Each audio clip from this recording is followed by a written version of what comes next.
Friends, आज ये indices की सेकेंड क्लास है। बेसिक्स हम लोग फर्स्ट पार्ट में कवर कर चुके हैं। आज हम पूरा का पूरा प्रॉब्लम सॉल्विंग पे फोकस करेंगे। तो चलिए स्टार्ट करते हैं।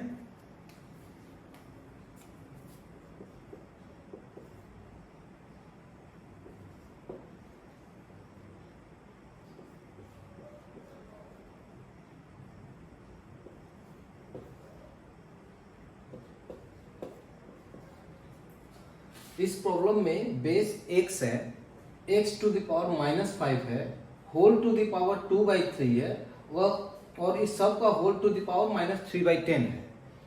हम जानते हैं कि एक बेस के ऊपर पावर है, इस होल के ऊपर में पावर है और इन सब के होल के ऊपर पावर है। सिंपल सी बात है, ऐसे केसेस में फॉर्मूला यूज होता है, फॉर्मूला नंबर 6, यानी कि ऊपर के सारे पावर आपस में मल्टीप्लाई हो जाएंगे।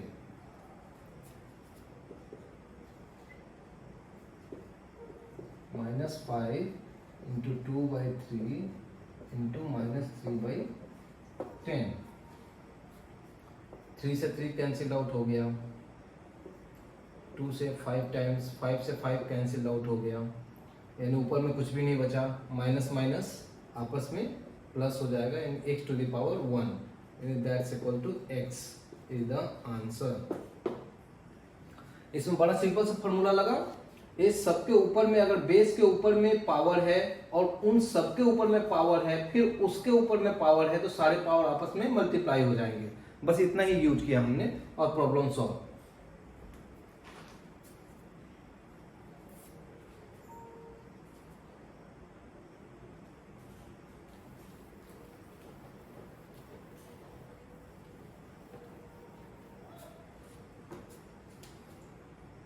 नेक्स्ट प्रॉब्लम है, ये भी बिल्कुल सेम प्रॉब्लम है। आप देखिए इसको कितनी आसानी से सॉल्व किया जा सकता है। 2 टू द पावर -1, इस होल टू द पावर है -1, इसके बाद इसके होल टू द पावर है -1, इसके बाद इस पे भी होल टू द पावर है -1। अब ये पूछा जाए इसका सॉल्यूशन क्या होगा। सीधी सी बात है, इसमें भी पावर है, उसके ऊपर में पावर है, उसके ऊपर में पावर है, उसके ऊपर में पावर है, ये सारे पावर आपस में मल्टीप्लाई हो जाएंगे। तो 2 पहला पावर क्या है -1, दूसरा पावर है -1, तीसरा पावर है -1, चौथा पावर है -1। ये सारे पावर आपस में मल्टीप्लाई हो गए। -1 इंटू -1 +1 हो गया, -1 इंटू -1 +1 हो गया, फिर +1 इंटू +1 1 हो गया, यानी कि 2 टू द पावर 1, यानी आंसर हो गया 2। ठीक, बड़े सिंपल प्रॉब्लम्स थे। आज हम थोड़ा फास्ट कवर करेंगे। ये प्रॉब्लम्स ढेर सारे हैं और हमें कम से कम टाइम में इसे कवर करना है। अब वीडियो को कभी स्लो करके आप देख सकते हैं।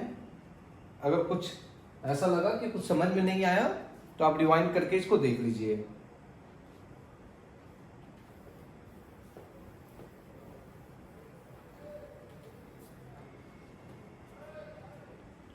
नेक्स्ट प्रॉब्लम है, प्रॉब्लम बिल्कुल वैसा ही है।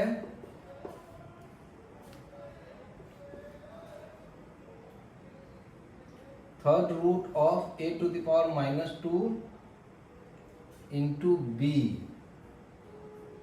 Into third root of b to the power -2 into c into third root of c to the power -2 into a। ये प्रॉब्लम है। अब इसको सॉल्व करना है।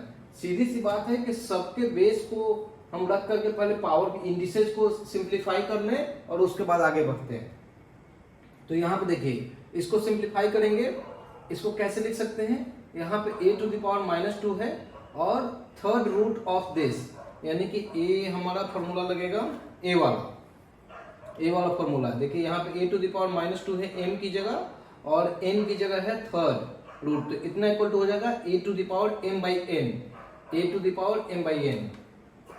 यहाँ पे m की वैल्यू है -2, n की वैल्यू है 3, इंटू हो गया b।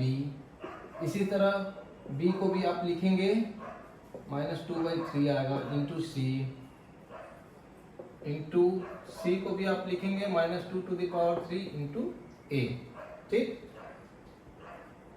अब आप देखो यहाँ पे ए भी आप जो डॉट का साइन, डॉट का मतलब मल्टीप्लिकेशन होता है, आप इसको डायरेक्टली मल्टीप्लिकेशन के साइन से रिप्लेस कर दो। अब यहाँ पे आप देख लीजिए, यहाँ पे ए बेस है, यहाँ पे ए बेस है, ए बेस वाले तो एटलीस्ट आपस में एक साथ कॉमन हो जाएंगे। यहाँ पे ए टू द पावर 2/3 है इंटू ए, इसको एक साथ लिखिए, बी वाले को एक साथ लिखिए, सी वाला को एक साथ लिखिए। इसके बाद इस बेस के लिए आप एक फॉर्मूला अप्लाई कीजिए, ए वाला। अगर बेस सेम है तो ऊपर के पावर जुड़ जाएंगे। यहाँ पे बेस ए है, ऊपर के पावर जुड़ जाएंगे, यानी -2/3 + 1। सेम केस होगा बी के साथ में 1 - 2/3। सेम केस होगा सी के साथ में 1 - 2/3। ठीक, अब देखो इसको आपस में आप सॉल्व करेंगे, एक आएगा a to the power 1/3, b to the power 1/3 और c टू द पावर 1/3। अब आप एक चीज देखिए, यहाँ पे सबके ऊपर में पावर कॉमन है, तो यहाँ पे आपने देखा कि अगर सबके बेस अलग अलग हैं लेकिन पावर अगर सेम है तो उसको हम एक साथ ब्रैकेट में लिख सकते हैं, यानी ब्रैकेट में a इंटू बी इंटू सी और होल टू द पावर 1/3, ऐसे इसको लिख सकते हैं। ये हो गया इसका आंसर। ठीक है, चलिए नेक्स्ट प्रॉब्लम सॉल्व करते हैं।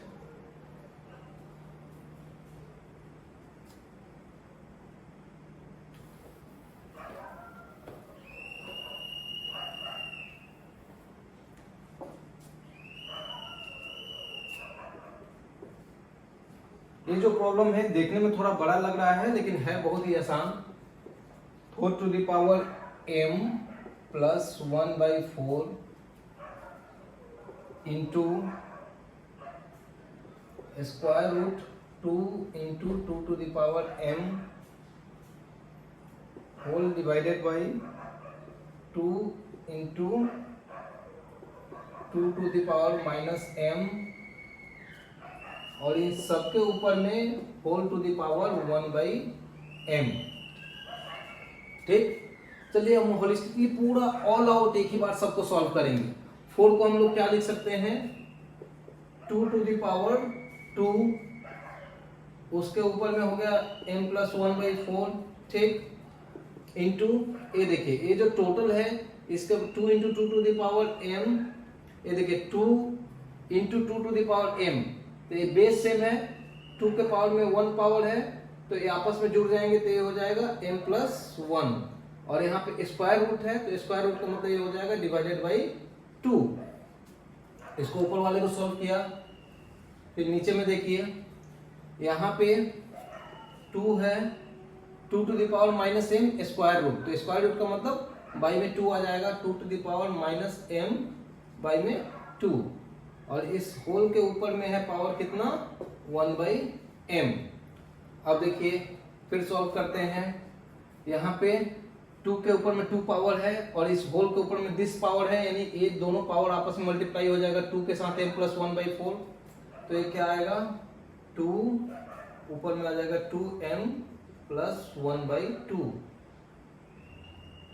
इंटू 2m + 1/2, और नीचे में बेस कॉमन है 2 तो इसके भी पावर आपस में जुड़ जाएंगे, तो 2 1 इस पे पावर 1 और ये -m/2, और इस होल के ऊपर में पावर है 1/m।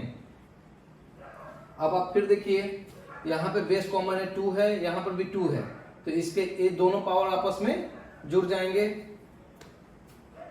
सॉल्व कीजिए, बेस 2 है, अब ये हो जाएगा 2m + 1/2 + m + 1/2, और नीचे में है, इसको आप सॉल्व करेंगे तो आएगा 2 - m/2 whole to the power 1/m। अब आपको सॉल्व करना है, सॉल्व कीजिए। इस वैल्यू को सॉल्व कीजिए। सॉल्व करने पे क्या आएगा, नीचे में 2, ये आ जाएगा 4m plus 1 plus m plus 1 whole divided by 2, और यहाँ पे 2 minus m by 2 whole to the power 1 by m। यहाँ पे सारे पावर्स ऐड होंगे, 4m m 5m 1 plus 1 2 5m plus 2, तो वैल्यू हो जाएगी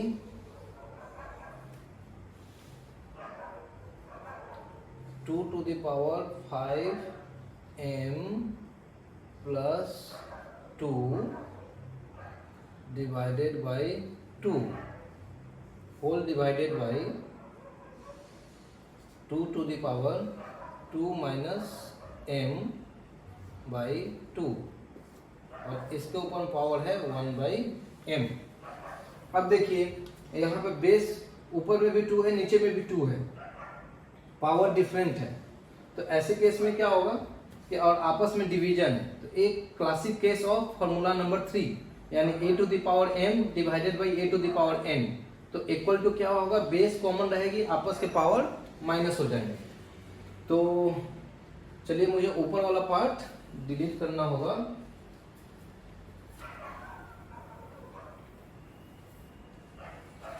सॉल्व करते हैं। यहाँ पे 2 और ऊपर का पावर है 5m plus 2 by 2 minus 2 minus m by 2, और इस होल के ऊपर में है पावर 1 बाई m।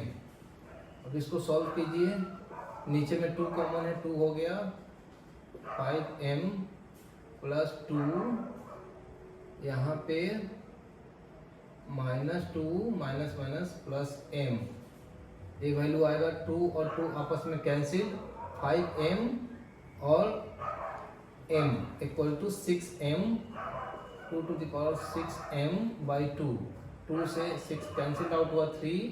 अच्छा, इसके होल के ऊपर में ये 1 बाई m का पावर अभी भी आ रहा है, यहाँ पर भी 1 बाई m का पावर अभी भी आ रहा है। अब यहाँ पर देखिए 2 to the power 3m whole to the power 1 by m। अब देखिए ये ऊपर के पावर मल्टीप्लाई हो जाएंगे, क्योंकि इस बेस के ऊपर में पावर है और उसके ऊपर भी एक पावर है, तो अब क्या वैल्यू आएगी, 2 to the power 3m into 1 by m। m नीचे में है और यहाँ पे ऊपर में कैंसिल्ड हो गया, ऊपर में बचा 3 इंटू 1 यानी 2 to the power 3, that's equal to 8 is the answer. यहाँ पे इस पूरे प्रॉब्लम को आप ऊपर से नीचे तक स्टेप वाइज स्लो मोशन में एक बार रिवाइंड करके देखिए। हम प्रॉब्लम से बिल्कुल नहीं घबराए, शुरुआत में प्रॉब्लम कितनी कॉम्प्लिकेटेड दिख रही थी, लेकिन आप स्टेप्स देखिए, जो स्टेप्स हमने फॉलो किए, एकदम स्लो फॉलो करते चले गए और अल्टीमेटली पूरा प्रॉब्लम धागे की तरफ खुल गया और कितना सिंपल आंसर आया। शुरुआत में देखने में लग रहा था कि ये कितना कॉम्प्लिकेटेड होगा, और सारे बेसिक लॉ ही हमने यहाँ पे यूज किए। ठीक, तो लॉ ऑफ इंडिसेस आपको सारी की सारा बेस इन सारे लॉ पे है, और इनका एप्लीकेशन कितनी सूझबूझ से आप कर सकते हैं। इस प्रॉब्लम को सॉल्व करने के बहुत सारे डिफरेंट तरीके हैं। हो सकता है मैंने कुछ अलग स्टेप यूज किए, आप इसको दूसरे स्टेप यूज करके सॉल्व कर सकते हैं, लेकिन अल्टीमेटली यही सारे लॉ का कॉम्बिनेशन यूज होगा। तो ये इंटायरली आपका सूझबूझ पे होता है, लेकिन आपको एक चीज बेसिक जो ध्यान रखनी कि घबराना नहीं है। और जो एकदम शुरुआत में मैंने बोला था कि बेस को आप सॉल्व कीजिए और इंडिसेस को सॉल्व कीजिए, और करते करते आप स्टेप वाइज आगे बढ़ते जाइए।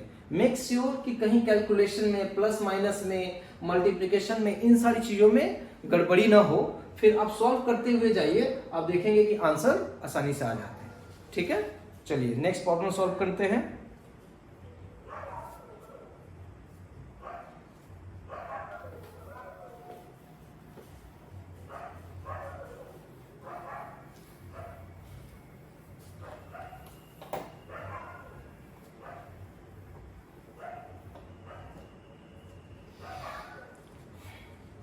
नेक्स्ट प्रॉब्लम थोड़ा आसान है, चलिए मैं लिख देता हूँ, लेकिन इसको मैं सॉल्व नहीं करूँगा, ये आप ही को सॉल्व करना है। 9 to the power minus 3 into 16 to the power 1/4 whole divided by 6 to the power minus 2 into 1 to the power 1/27 whole to the power minus 4/3। अब इसको सॉल्व करना है भाई, इसको सॉल्व करना है तो आप समझिए कि इसको सॉल्व करने के जो नॉर्मल तरीके होते हैं, इसके जो बेस है, बेस को आप ब्रेक कीजिए, यहाँ पे बेस को आप ब्रेक कीजिए, यहाँ पे बेस को आप ब्रेक कीजिए, उसके साथ में जो इंडिसेज है सारे पावर को आपस में सॉल्व करते हुए जाइए। अल्टीमेटली आप देखेंगे जैसे 6 है, 6 का बेस ब्रेक होगा 3 into 2, 3 पे भी पावर -2 आएगा, 2 पे भी पावर -2 आएगा, यहाँ पे बेस 3 का होल स्क्वायर है और उसका मल्टीप्लाई हो जाएगा आपस में। तो ये जो सारी चीजें हैं आप बेस को ब्रेक करते हुए आप सॉल्व करते हुए जाइए, 3-4 स्टेप में इसका आंसर आ जाएंगे। ठीक, चलिए ये मैं आपके ऊपर छोड़ता हूं, ये आपको सॉल्व करना है। नेक्स्ट प्रॉब्लम देखते हैं।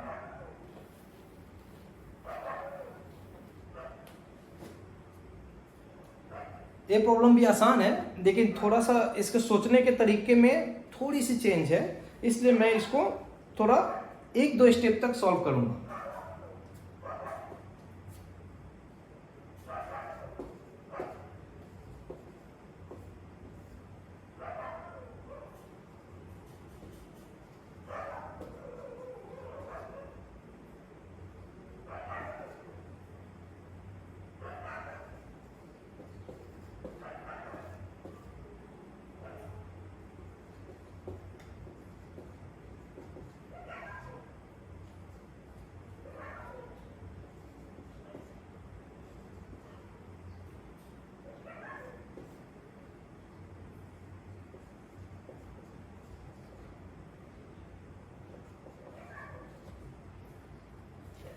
देखिए यहाँ पे प्रॉब्लम क्या है, आप प्रॉब्लम को समझिए। यहाँ पे पावर है A square plus A B plus B square, यहाँ पे पावर है B square plus B C plus C square, यहाँ पे पावर है C square plus C A plus ए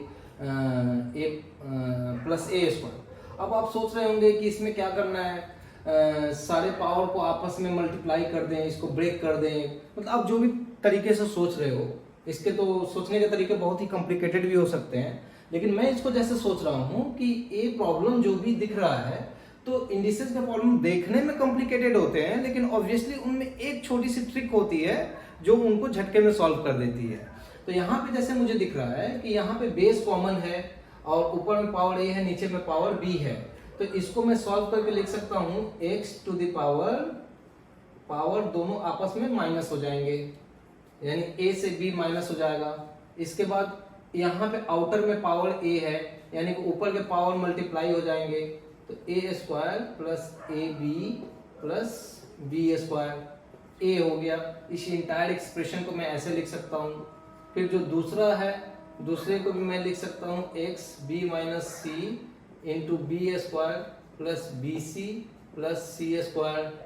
जो तीसरा है, तीसरे को मैं ऐसे ही लिख सकता हूँ X to the power C minus A, क्योंकि ऊपर में सी है नीचे में ए है, और ब्रैकेट में सी square plus C A plus A square. इस पूरे में हमने दो फॉर्मूले यूज किए। आप देखो ए फॉर्मूला यूज किया, फॉर्मूला नंबर 3, ओके, और इसके बाद फॉर्मूला नंबर 6, यानी 3 में क्या था कि दो बेस अगर सेम है आपस में डिवाइड हैं तो उनके पावर माइनस हो जाएंगे, तो पावर माइनस हो गया, ए में से बी माइनस हो गया, और इस होल के ऊपर में कुछ पावर है तो जो भी पावर आ रहे हैं वो आपस में मल्टीप्लाई हो जाएंगे, ऐसे हो गए।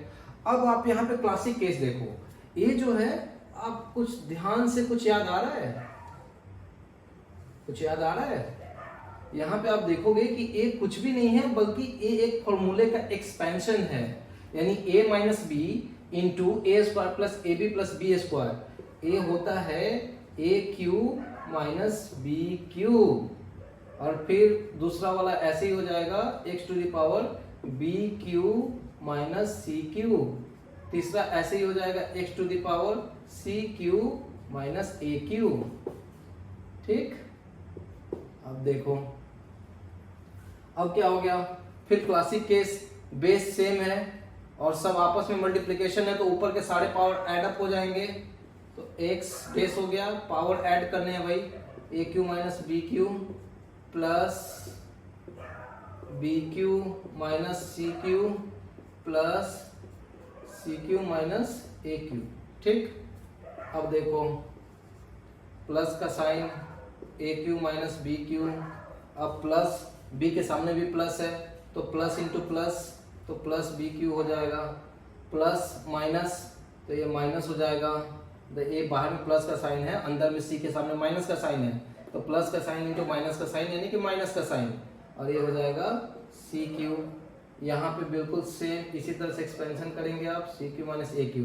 अब आप देखो यहाँ ए क्यू से A Q cancelled out, B Q से B Q cancelled out, C Q से सी क्यू कैंसिल्ड आउट, यानी ऊपर में वैल्यू हो गई 0, x पर पावर 0।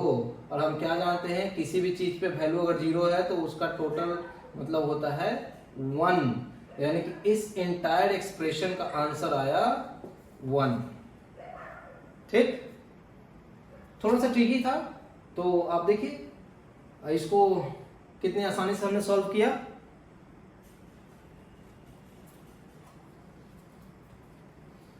एक बार फिर ऊपर से नीचे तक सारे एक्सप्रेशंस को आप लोग ध्यान से देख लीजिए, हो सके तो वीडियो को पॉज कीजिए और इसको फिर से समझिए। चलिए नेक्स्ट प्रॉब्लम की तरफ बढ़ते हैं हम।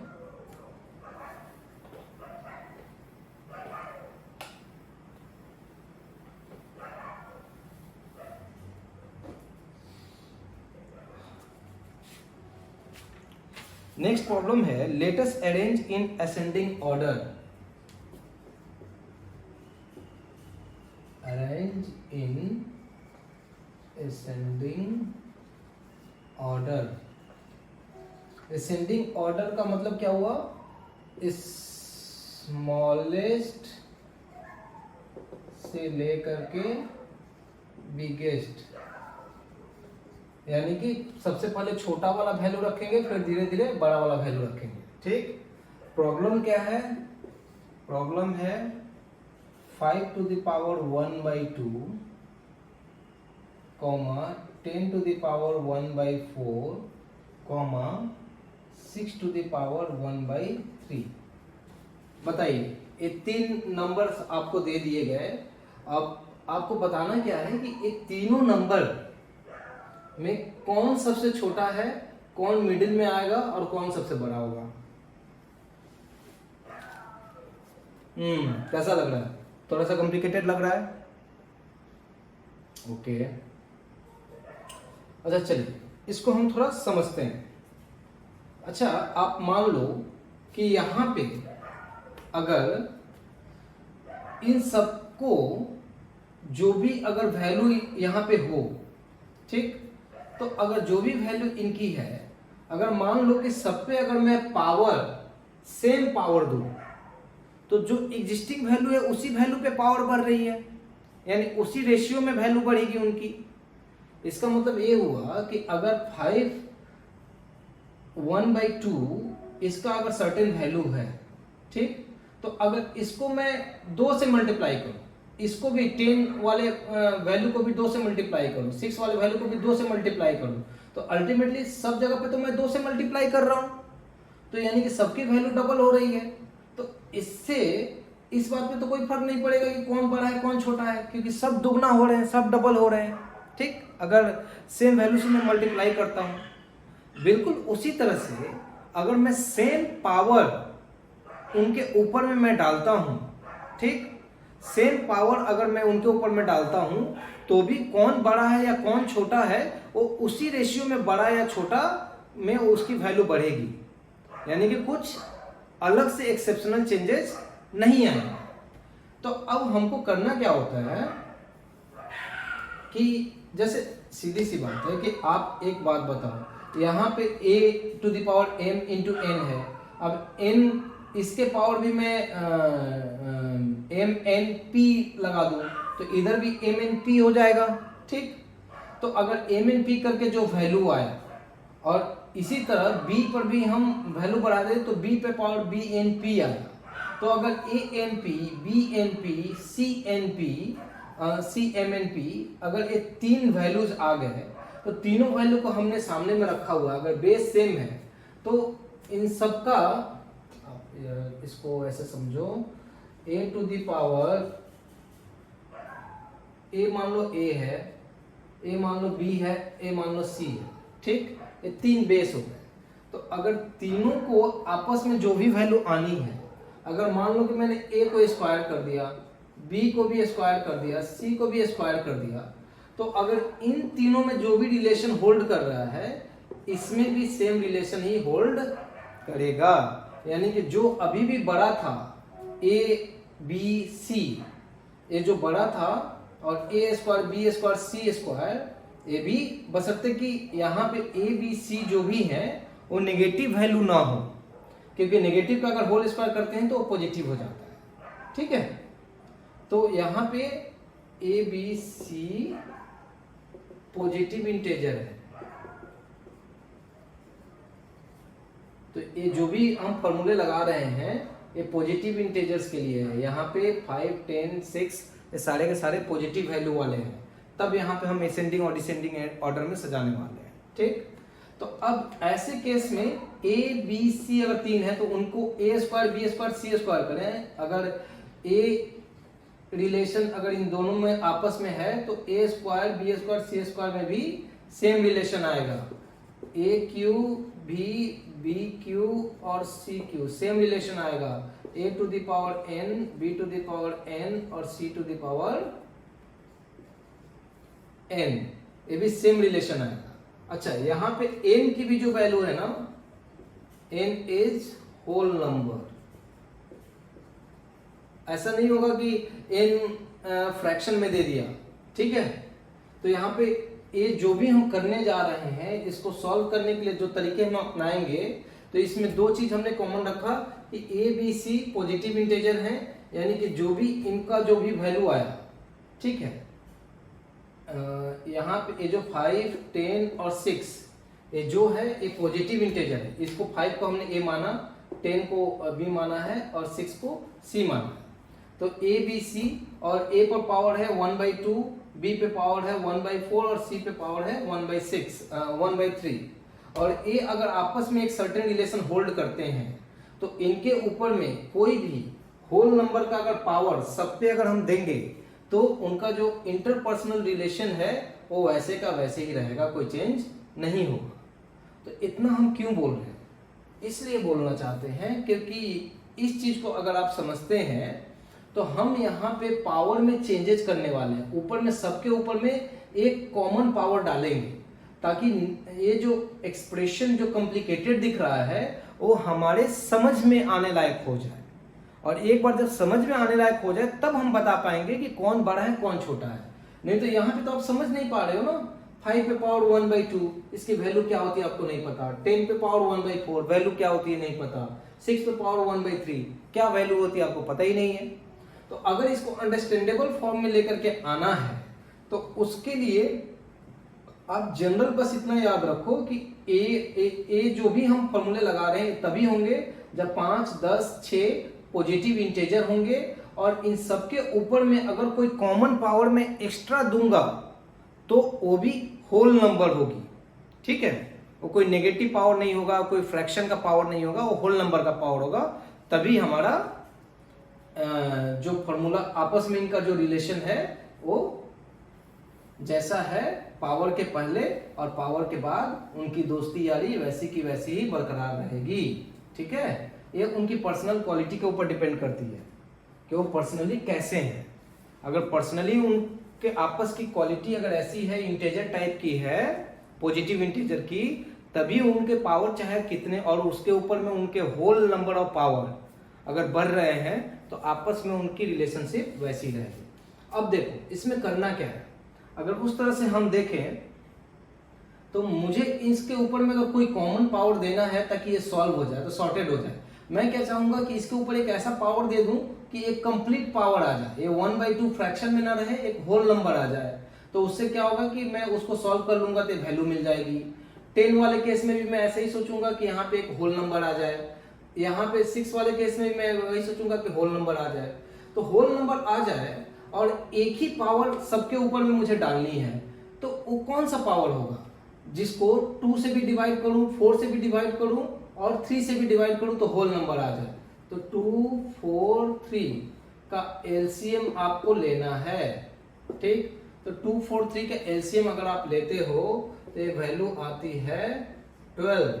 ठीक, तो आप क्या करोगे, 5 पे पावर 1/2 होल पे पावर 12 दे दो, 12 आएगा। और यहाँ पे 10 पे पावर 1/4, इस पे पावर भी 12 दे दो, 6 पे पावर 1/3, इस पे भी पावर 12 दे दो। ठीक, अब यहाँ पे देखो सबके ऊपर में आपने सेम पावर दिया, तो अब ये पावर सॉल्व करो। 5 पे पावर ये 1/2 और 12 मल्टीप्लाई 5 पे पावर 6 हो गया। यहाँ पे हो जाएगा 10 पे पावर 3 हो जाएगा सॉल्व होने के बाद। यहाँ पे 6 पे पावर 4 हो जाएगा। ठीक, अब देखो 5 पे पावर 6 का मतलब क्या हो गया, 6 टाइम्स 5, 5, 5 यानी 5, 5, 5 इंटू 5 इंटू 5 इंटू 5। 10 पर पावर 3 का मतलब 10 इंटू 10 इंटू 10। ठीक, 6 पे power 4, 6 into 6 into 6 into 6। Okay, अब इसको तो आप आपस में मल्टीप्लाई करके वैल्यू देख लो, तो ये वैल्यू क्या आएंगे आपके 5 into 5 25, 25 into 5 125, 125 into 5 625, 625 into 5 3125, 3125 into 5, 3125 into 5 का मतलब 3125, 3125 इंटू 5।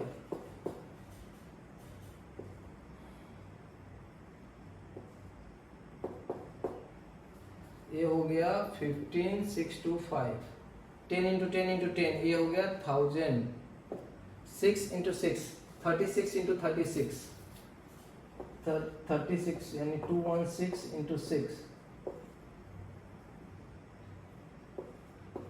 1296, 1296। अब देखिए, अब ये नंबर आपको समझना कितना आसान हो गया। अब ये इन नंबर्स को आप आसानी से समझ सकते हो। आप समझ गए कि ये 1296 किसका डिपिक्शन है, ये आ रहा है 6 पे पावर 1/3 से, 10 टू द पावर 1/4 से ये आ रहा है, 5 पे पावर 1/2 से ये आ रहा है। तो अगर सब पे हमने सेम पावर बढ़ाई हुई है तो इसका मतलब कि आपस में यहाँ पे जो रिलेशन दिख रही है वही रिलेशन यहाँ पर भी होगी। तो यहाँ पे हम क्या देख रहे हैं, ए वाली वैल्यू सबसे बड़ी है, this value is the biggest, और ये जो 10 टू द पावर 15 वाली वैल्यू है, ए वैल्यू है स्मॉलेस्ट। ठीक, और 6 to the power a middle value है। ठीक, तो अब ऐसे केस में आपका आंसर क्या होगा, अगर असेंडिंग ए आपने जस्ट अंडरस्टैंडिंग की। अब इसका आंसर क्या है, सबसे पहले स्मॉलेस्ट लिखना है तो 10 टू द पावर 1/4 लिखोगे, उसके बाद मिडिल वैल्यू लिखोगे 6 पे पावर 1/3, उसके बाद लार्जेस्ट वैल्यू लिखोगे 5 पे पावर 1/2। ठीक, ये हुआ इसका आंसर।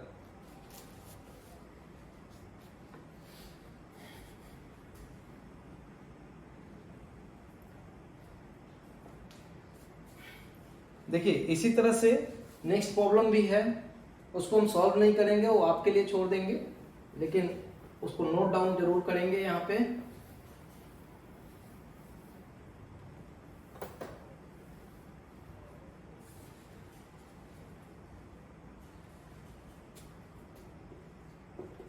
थ्री पर पावर 1/3, 2 पर पावर 1/2 और 8 पर पावर 1/4। ठीक, आप बिल्कुल इसको उसी तरह से आप इसको सॉल्व कीजिए जिस तरह से हमने अभी सॉल्व किया था। नेक्स्ट प्रॉब्लम है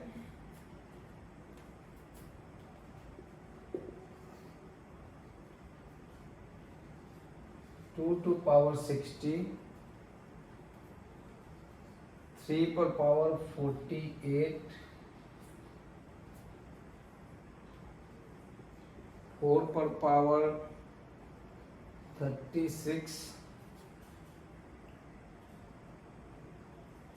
और 5 पर पावर है 24। अब बताइए यहाँ पे सबसे बड़ा कौन है?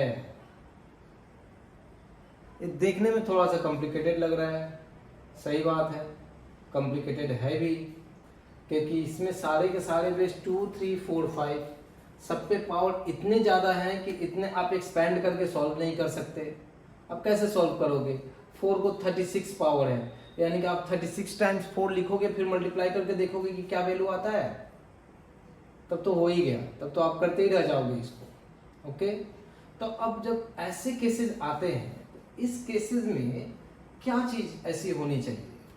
आप यहाँ पे देखो कि यहाँ पे जो भी पावर है, यहाँ पे 24, 36, 48 और 60, ये जो भी पावर है, ये क्या है, आपस में बहुत ह्यूज पावर्स है।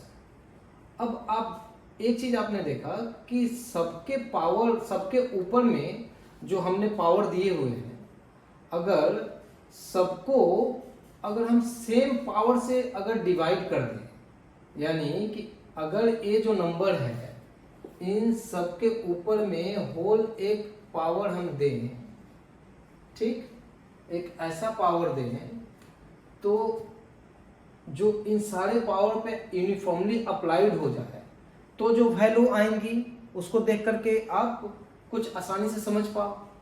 पिछले वाले केस में क्या था कि हमारे जो भी पावर थे फ्रैक्शन में थे, तो हमने ऊपर में जो भी नंबर दिए वो होल नंबर दिए और उसके बाद फ्रैक्शंस को हम होल नंबर पे सॉल्व करके और फाइनली हमने इसे सॉल्व किया। यहाँ पे हम देख रहे हैं कि यहाँ पे बेस तो हमारा पॉजिटिव इंटीजर है ही, पावर सारे के सारे होल नंबर्स में है, तो होल नंबर्स में है, इनको अगर हम सॉल्व करेंगे तो सॉल्व करना बहुत ही डिफिकल्ट है। तो अगर इन सबके ऊपर में होल अगर कोई पावर यूनिफॉर्मली अप्लाई कर दें, ताकि इससे हमें ये पता लगे कि जिस तरह से सारे पावर अप्लाई करने के बाद में जो सॉर्टेड फॉर्म में जो आएगा तो उनका आपस में रिलेशन सेम होगा। लास्ट वाले केस में हमने क्या किया था कि सारे ऊपर में जो पावर्स थे उनका एलसीएम निकाला था और उस एलसीएम का पावर सबके ऊपर में अप्लाई कर दिया था, ठीक, तो हमारे फ्रैक्शन वाले पावर नॉर्मल पावर में कन्वर्ट हो गए। अभी यहाँ पे क्या होगा कि यहाँ पे सारे ऊपर में होल पावर्स हैं और ह्यूज पावर्स हैं, तो इनको हम क्या करेंगे कि इनका HCF निकालेंगे, यानी कि हाईएस्ट कॉमन फैक्टर निकालेंगे, किनका, 60, 48, 36 और 24, इसका हाईएस्ट कॉमन फैक्टर निकालेंगे और उस पावर से इनको डिवाइड कर देंगे, यानी यहाँ पे सबके ऊपर में हम जो पावर अप्लाई करेंगे 1/m अप्लाई करेंगे। यहाँ पे m इक्वल टू क्या होगा, highest common factor, highest common factor इसका आएगा 12, ठीक, तो यहाँ पे m इक्वल टू हो गया 12। अब जब 12 अप्लाई करेंगे तो ये वैल्यू आ जाएगी 60/12, 348/12, 4 36/12, 5 24/12, ठीक। अब आप इसको सॉर्ट आउट करो, 2 to the power 5, 3 to the power 4, 4 to the power 3 और 5 to the power 2। सॉल्व करो, 2 to the power 5 का मतलब होता है 32, 3 to the power 4 का मतलब होगा 81, 4 to the power 3 का मतलब 64, 5 to the power 2 का मतलब 25। अब आप देख लो इसमें कौन बड़ा है कौन छोटा है, तो इसका सीक्वेंस क्या हो जाएगा, अगर डिसेंडिंग ऑर्डर में करना है तो सबसे छोटा आएगा 25, इसके बाद में आएगा 32, इसके बाद 64, इसके बाद में 81। तो 25 किससे आया, 25 आया 5 to the power 24 से। 32 कहाँ से आया, 32 2 to the power 60 से। 64 कहाँ से आया, 64 आया 4 to the power 36 से। और इसके बाद 81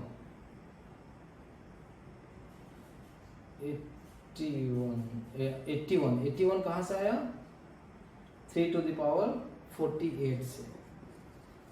सो ए हो गया सीक्वेंस। ठीक, इस प्रॉब्लम को हम इस ढंग से सॉल्व करेंगे। ठीक है,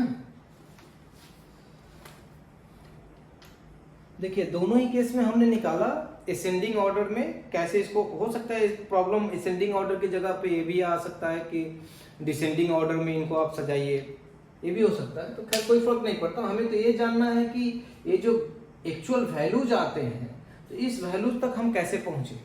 तो हमने एक केस में देखा कि जहां पे ऊपर में पावर फ्रैक्शन में है, जहां पे पावर ऊपर में फ्रैक्शन में है तो वहां पे हमने जो पावर से मल्टीप्लाई किया, सबके ऊपर जो सेम पावर लगाया वो होल नंबर्स के पावर लगाए, और होल नंबर क्या था, तीनों नंबर्स का एलसीएम था। यानी जो फ्रैक्शन में जो पावर थे उनका एलसीएम था, और उससे उन सब पे अप्लाई करके बेस को सॉल्व किया। हमने देखा कि वैल्यूज क्या है। दूसरी बार हमने देखा कि जो पावर है नीचे में तो पॉजिटिव इंटीजर है ही, in any case positive integer तो होना ही है बेस को, बेस पॉजिटिव इंटीजर है, लेकिन इसके ऊपर पावर होल नंबर्स में है। तो जब इसके पावर होल नंबर्स में है तो यहाँ पे हमें इन्वर्स में पावर अप्लाई करना था, और उस पावर की वैल्यू क्या थी, ये ऊपर के जो भी पावर है उनका हाईएस्ट कॉमन फैक्टर निकाला हमने, और उस पावर को पावर के इन्वर्स को यानी 1/m को हमने अप्लाई किया सबके ऊपर अप्लाई किया। जो भी वैल्यू आई, इन वैल्यू का जो आपस में रिलेशन है वही रिलेशन ऊपर में जो ओरिजिनल वैल्यूज हैं उनका आपस में है। ठीक, तो ये जो चीज है यहां से हम इसका असेंडिंग ऑर्डर और डिसेंडिंग ऑर्डर आसानी से निकाल सकते हैं।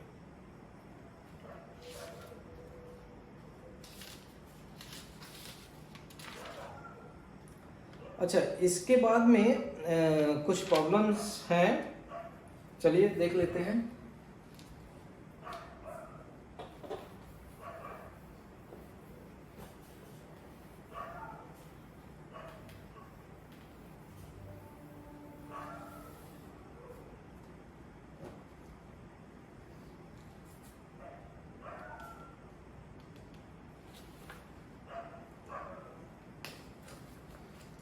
देखिए कुछ प्रॉब्लम यहाँ पे 4 प्रॉब्लम है जो एक ही टाइप के हैं, लेकिन सबका बेसिक प्रिंसिपल बड़ा कॉमन है, और हमने उसको कुछ सॉल्व भी कर चुके हैं ऑलरेडी।